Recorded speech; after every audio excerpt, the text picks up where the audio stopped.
Hi, my name is Andrea and I'm currently standing in front of the Vionnet Middle School.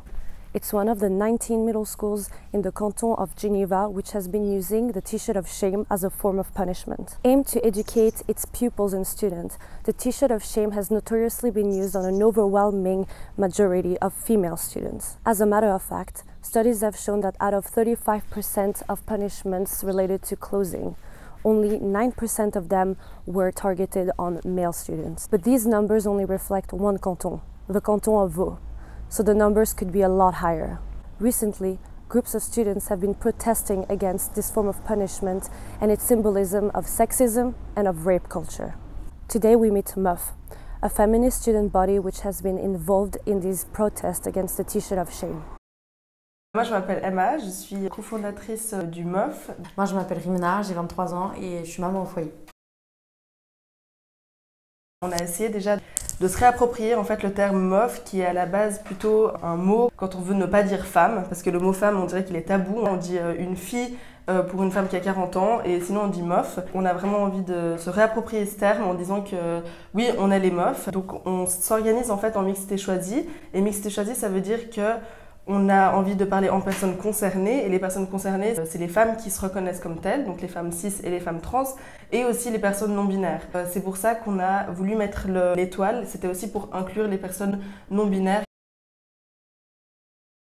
Le t-shirt de la honte, il est nommé comme ça pour de vrai par les profs et les doyens-doyennes du cycle de Pinchat. Donc c'est vraiment le DIP qui chapeaute le cycle. Suite à une mobilisation en France du 14 septembre, il y a eu dans les lycées plusieurs renvois suite à des tenues inadéquates et du coup les filles et les garçons en fait ont été invités à s'habiller le 14 septembre comme ils et elles voulaient pour provoquer en fait le rectorat.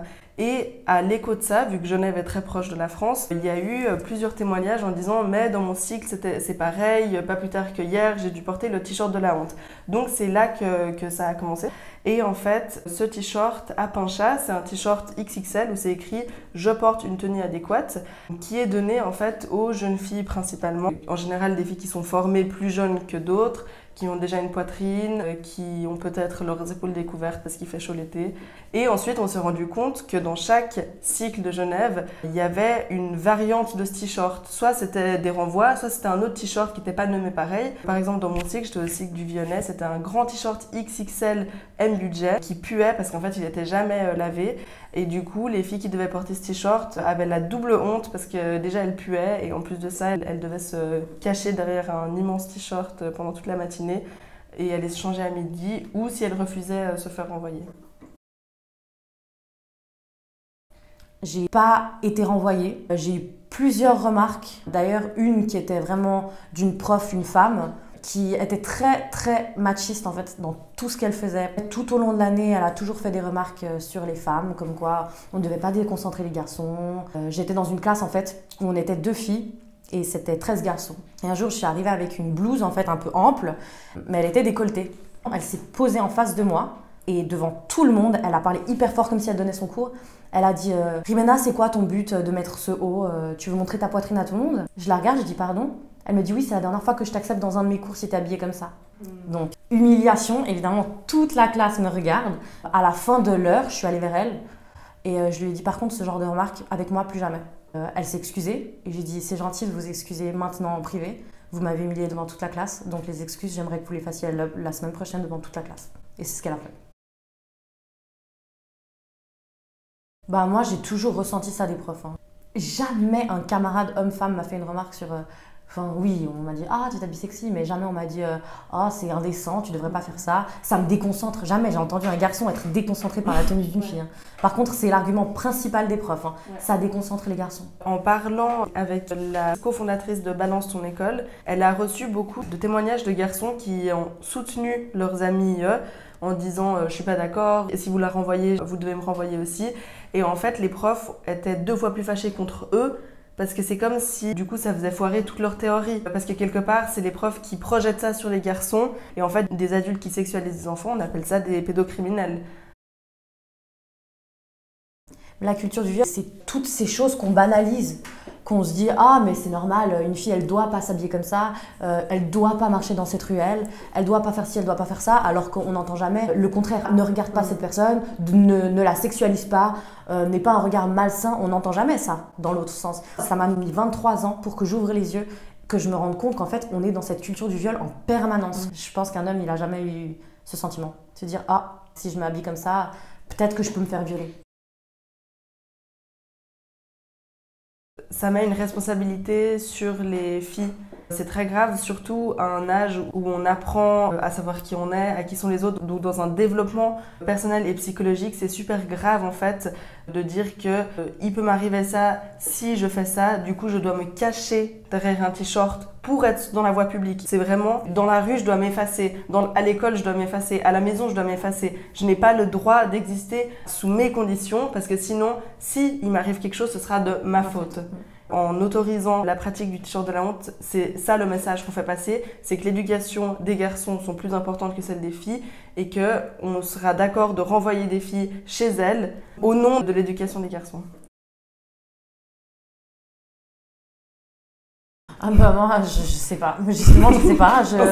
Moi, quand je me suis pris cette remarque, pour moi, ma tenue elle était adéquate. Selon eux, bah, c'est comme quand on va à l'église. Il faudrait qu'on couvre nos épaules, il faudrait qu'on couvre notre poitrine, il faudrait qu'on couvre nos jambes.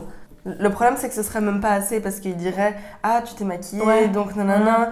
Ah, puis en fait, tes pantalons, ils sont moulants. » Donc en fait, c'est ça le problème avec tenue adéquate, c'est que dans les années 60, les femmes qui portaient des jeans étaient des aguicheuses. Parce que les jeans, c'était pour les garçons. Dans les années 60, au contraire, être seins nus, c'était la base. Tout le monde était seins nus sur les plages, etc. Et après, on a dû se recouvrir. Donc en fait, adéquat, c'est subjectif et c'est propre à la personne qui définit et c'est propre à la période. Donc le but, c'est d'enlever en fait ce règlement qui dit tenue adéquate parce que on sait que on va toujours être nous sous les feux de la rampe, que ce soit maintenant, dans 10 ans, dans 15 ans ou bien il y a 50 ans. Ce sera toujours nous le problème et ce sera toujours un truc différent. Si on pose un regard sexuel sur des corps jeunes, là est le problème, mais la tenue, elle devrait jamais être un problème. Le message qui nous est donné depuis qu'on est né, c'est qu'on est censé toujours plaire, toujours être belle, et c'est ça notre première valeur. Donc c'est aussi très contradictoire de quand on en joue, quand c'est nous qui prenons le pouvoir de ça, tout d'un coup, on nous met le t-shirt de la honte parce que c'est pas ok. C'est sous leurs conditions qu'on doit être belle, c'est pas sous nos conditions. Il y a une petite subtilité, c'est que quand on couvre les garçons, c'est par classisme, et quand on couvre les filles, c'est par sexisme. Les garçons qui sont couverts, c'est ceux qui sont en général racisés, et qu'on dit que c'est pas digne de l'école publique. Non, parce que ça réglerait absolument rien. Je vois pas comment des vieux profs de 60 ans ne sexualiseraient pas des filles en jupe, en uniforme déjà. Ouais. S'ils nous sexualisent déjà quand on est en jeans. Je pense que la solution, c'est qu'ils s'éduquent un petit peu. Après nous avoir éduqués nous, pendant toutes ces années, et ben maintenant c'est à eux de nous écouter, je pense. C'est pas des tenues provocantes en fait, on essaie de banaliser des tenues tout simplement. Tout de nouveau, tout est lié à l'hypersexualisation des corps en fait. Très loin. Là, on lâchera pas l'affaire. Depuis le 14 juin 2019, donc quand il y a eu la première grève après 39 ans en Suisse, on sait que maintenant, quand une féministe va dire « j'ai observé ça et c'est pas ok », on sera pas une, on sera pas deux, mais on sera 10 000 derrière en train de dire « c'est pas ok ». Il doit dire « pourquoi on ne s'est pas excusé avant ? Pourquoi on n'a pas changé le règlement avant ?» Parce que nous, nos revendications, elles sont claires, elles sont très simples à appliquer. Et même si moi, demain, je suis fatiguée et que je recule, il y en a une centaine qui sont prêtes à continuer d'envoyer des lettres et à continuer à les harceler. Et donc je ferai pareil avec les autres.